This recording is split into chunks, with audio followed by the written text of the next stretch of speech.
So ನಮಸ್ತೆ ವೀಕ್ಷಕರೇ, ಬನ್ನಿ ಇವತ್ತು ಒಂದು ಹೊಸ ಗಿಡವನ್ನು ನಿಮಗೆ ಪರಿಚಯ ಮಾಡಿಸ್ತಿದ್ದೀನಿ.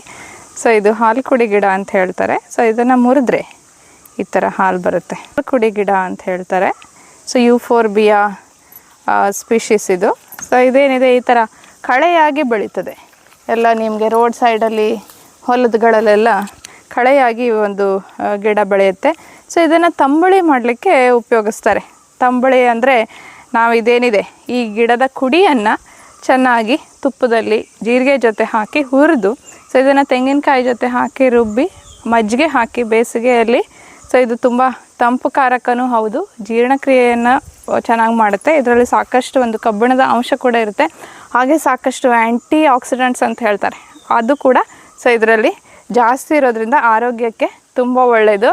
ರೋಡ್ ಸೈಡ್ ಇರುವಂಥ ಕಳೆಯನ್ನು ಔಷಧಿ ಗಿಡವಾಗಿ ಉಪಯೋಗಿಸ್ಕೊಂಡು ಸೊ ನೀವು ಏನಿದೆ ಇದನ್ನು ನಿಮ್ಮ ಆರೋಗ್ಯವನ್ನು ವೃದ್ಧಿಸ್ಕೊಳ್ಬೋದು. ಇದರ ಒಂದು ಮಿಲ್ಕಿ ಲೇಟೆಕ್ಸ್ ಏನಿದೆ, ಹಾಲು ಅಂತ ಏನು ಹೇಳ್ತೀವಿ, ಸೊ ಇದನ್ನು ನಿಮ್ಮ ಸ್ಕಿನ್ ಟೋನಿಂಗ್ ಜಾಸ್ತಿ ಮಾಡಲಿಕ್ಕೆ, ಹಾಗೆ ಕೆಲವೊಂದು ಗಾಯಕ್ಕೆ ಮತ್ತು ಏನು ಗುಂಜು ಅಂತ ಹೇಳ್ತಾರೆ, ಇದು ಇಟ್ಸ್ ಅ ಡಿಸ್ಇನ್ಫೆಕ್ಟೆಂಟ್ ಅಷ್ಟೇ. ಸೊ ಇದನ್ನ ಡಿಸ್ಇನ್ಫೆಕ್ಷನ್ಗೋಸ್ಕರ ಗಾಯಗಳಿಗೆಲ್ಲ ಉಪಯೋಗಿಸ್ಕೋಬೋದು.